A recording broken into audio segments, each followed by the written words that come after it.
Hello everyone! Again, welcome back to our YouTube channel, Boy Boy O. Ako nga po ulit ang nag-iisang boy, pero boy boy. Ayun guys, hello to all and everyone who are watching right now to our YouTube channel. Hello, thank you for thank you for coming, thank you for watching to our vlogs every day.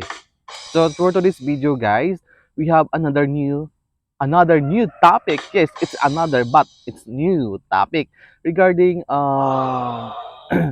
regarding the life hacks in life. Life hacks in life. So this topic is about the things that everyone needs to know in life. Yes, everyone needs to know in life. If you are nothing that knows in life, so this topic is for you guys. So by the way, this topic is from credit to lifehack.org. You can visit their website for more life hacks. Life hacks for more topic regarding in life. So let's continue. Let's proceed to the main topic. So things that everyone needs to know in life. So, number one, realize that nobody cares. And if they do, you shouldn't care that they care. I repeat, number one, realize that nobody cares. And if you do, or if they do, you shouldn't care that they care. Get a new car, nobody cares. You'll get some go cares for a couple of weeks. They don't care. They're curious. 3 weeks in 3 weeks in it all be just another shiny blob among all the thousands of others scrolling down the freeway and sitting in garages and driveways up and down your street. People will care about your car just as much as you care about all of those. Got a new Joe? Go? What is Joe go? New wardrobe? Went to a swanky restaurant, exotic vacation, nobody cares. Don't base your happiness on people's caring because they want. And if they do, they either want your stuff or hate you for it. Next, number two, some rule breakers will break rule number one. I repeat, number two is some rule breakers will break rule number one. Occasionally, people in your life will defy the odds and actually care about you. Still not your stuff, sorry. But if they value you, they'll value that you value it and they'll listen.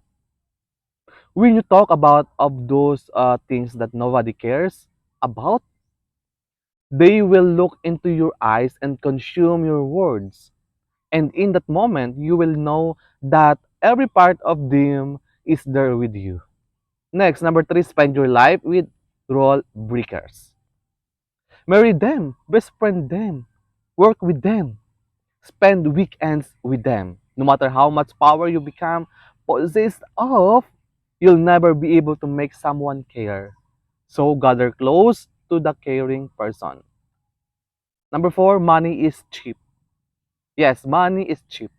I mean, there's a lot of it. Trillions upon trillions of dollars or pesos, dollars, or whatever your currency is around the world, largely made up of cash whose value is made up and ascribed to do it. Anyway, don't engineer your life around getting a slightly less tiny portion of this pile and make your spirit of generosity reflect this principle. I knew a man who became driven by the desire to amass six figures in savings. So he worked and scrapped and sacrificed to get there. And he did. Right before he died of cancer, I'm sure his wife's new husband appreciated his intelligence.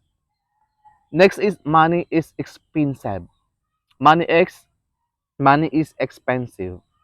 I mean, it's difficult to get your hands on sometimes. And you never know when someone's going to pull the floorboards out from under you. So don't be stupid with it. Avoid debt on depreciating assets and never incur debt in order to assuage your vanity. Debt has become normative, but don't blindly accept it as a rite of passage into adulthood. Debt represents imbalance and, in some sense, often a resignation of control. Student loan debt isn't always avoidable, but it isn't a given. My life and I completed a combined 10 years of college with zero debt between us. Next, learn the ancient art of rhetoric. The elements of rhetoric, in all of their forms, are what make the world go around because they are what prompt the decisions people make. If you develop an understanding or of how they work, while everyone else is frightened by flows or by flames and booming voices, you will be able to see behind veils of communication and see what levers little men are pulling. Not only will develop immunity from all manner of commercials, marketing, hucksters, and salesmen, to the beautiful speeches of liars and types, you'll also find yourself able to craft your speech and ways that influence the people. Next, you are responsible to everyone, but you're responsible for yourself. Yes. I believe we're responsible to everyone for something, even if it's something as basic as an affirmation of their humanity. However, it should most often go far beyond that and manifest itself in service to others, to being a voice for the voiceless. If you're reading this, there are those around you who toil under burdens larger than yours, who stand in need of touch and respect and chances. Conversely, though you're responsible for yourself, nobody else is going find success for you, and nobody else is going to instill happiness into you from the outside. That's on you. Next, learn to see reality in terms of systems. When you understand the world around you as a massive web of interconnected, largely interdependent systems, things get much less mystifying. And the less we either ascribe to magic or allow to exist behind a fog, the less susceptible will be all manner of being taken advantage of. However, accountant the treat of black swan events. Accountant, I repeat, accountant for the treat of black swan events. Sometimes Chaos consumes the most meticulous of lands. And if you live a life with no margins in financial, emotional, or any other sense, you will be subject to its whims. Take rests, but backstop them with something. I strongly suspect this. People who say having a plan B is a, excuse me, is a sign of weak commitment aren't living hand of mouth. Do what you need to in order to keep your footing. And lastly, you both need and don't need other people. I repeat, last, you both need and don't need other people. You need others in a sense that you need to be part of community. There's a reason we reflexively pity hermits, regardless of your theory of anthropogenesis. It's hard to deny that we are built for community and that we is always more than me.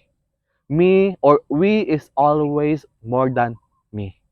However, you don't need another person to make your life have meaning. This idea that Disney has showed through our eyeballs, that there's someone out there for all of us if we'll just believe hard enough and never stop searching. is how come? Because of arithmetic. If nothing else, establish your own life. Then, if there's a particular person that you can't help but integrate, believe me, you'll know. That's all. That's the topic regarding your life that things that everyone knows or needs to know about life in life. Thank you so much everyone for joining us another video.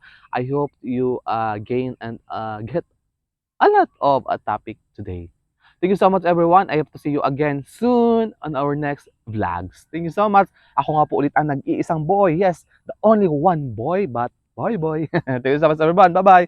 See you again soon.